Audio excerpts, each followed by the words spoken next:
Magandang araw sa lahat, welcome po ulit dito sa ating channel ang Biyahe y Komida. Maraming salamat sa lahat ng nag-subscribe, indeed.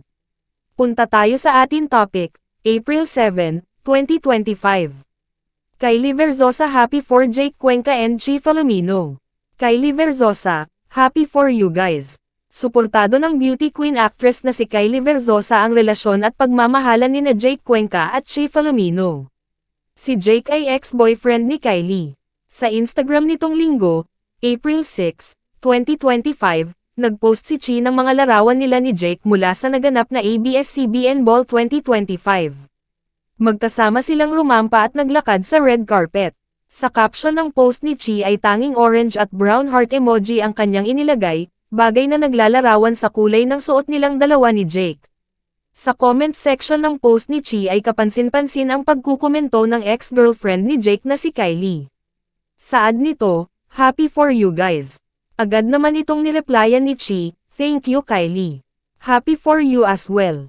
Dahil sa interaksyon ni Kylie at Chi sa comment section, marami sa kanilang tagahanga ang natuwa. Ayon sa mga ito, hindi lahat ng dating kasintahan ay kagaya ni Kylie na masaya sa kung sino ang bagong karelasyon ng kanyang ex. Hindi lingid sa kaalaman ng iba na 3 taong naging magkasintahan sina Kylie at Jake. Pinapaniwala ang nagkahulugan sila ng loob habang magkatrabaho sa defunct kapamilya series na Los Bastardos, na umere mula October 2018 hanggang September 2019. Noong April 19, 2022, umugang ang espekulasyong hiwalay na ang couple dahil sa cryptic post ni Kylie na, broken. Nasundan pa iyon ng pag-iyak ni Kylie sa It's Showtime kung saan isa siya sa hurado sa segment na, Sexy Babe. Naapektuhan si Kylie nang magsalita ang host na si Vice Ganda tungkol sa dahilan ng breakup ng ibang couples. Ani Vice, may mga pagkakataon na kahit meron ka pang pagmamahal, kailangan mo nang tapusin ang relasyon na ito. Biniro ni Vice si Kylie nang mahalata niyang napaisip ng malalim ang dalaga dahil sa usapan sa show. Inusisa niya kung may pinagdadaanan ang beauty queen turned actress. Dito na naiyak si Kylie, na nagdahilan na natouch lang daw siya sa sinabi ni Vice. Ilang araw lamang ang lumipas, noong April 23, 2022, kinumpirma ni Jake na totoong hiwalay na sila ni Kylie. This was US, bungad ni Jake sa kanyang Instagram post na may kalakip na picture ng miniatures nila ni Kylie kasama ang dalawa nilang alagang aso. May picture din silang magkahawak kamay. Ayon kay Jake, hindi naging madali ang desisyon nilang maghiwalay ni Kylie. I'll hold on to all our precious memories together with so much value. This past 3 years of my life have certainly been the best. I say this with such a heavy heart but me and Kylie have decided to go our separate ways, pag-anunsyo ni Jake. Hiwalay man ang landas nila ngayon, sinabi ni Jake na nananatiling mabuti silang magkaibigan ng ex-girlfriend. Saad niya, I'm still so proud of us because we didn't want to break up in anger.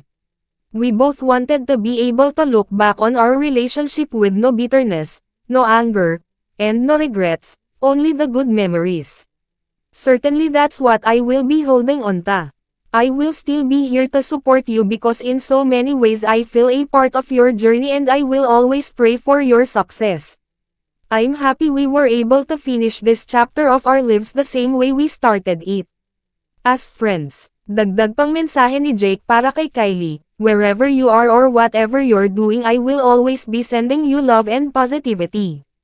Know that you will always have a person in me who will always be proud of you. I'll see you around Kylie. Sa ngayon ay mayroon na ring napapabalitang iodine date. Si Kylie. Sa panayam sa kanya ng ABS-CBN News noong November 2023, sinabi ni Kylie na non-showbiz ang nasabing lalaki at hindi ito Pilipino. Saad ng Miss International 2016, I'm so happy, I'm so happy.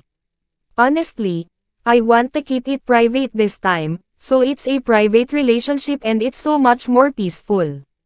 It's really, really peaceful. Kailan naman kaya niya ipakikilala sa publiko ang boyfriend? Tugon ni Kylie, I don't know. Siguro when I would want to show it. But right now, I'm so happy.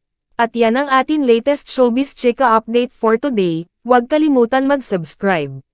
Click the notification bell for more showbiz chika updates. like and share the video at suportahan po ang atin Facebook page. Maraming salamat sa lahat ng nag-subscribe, indeed.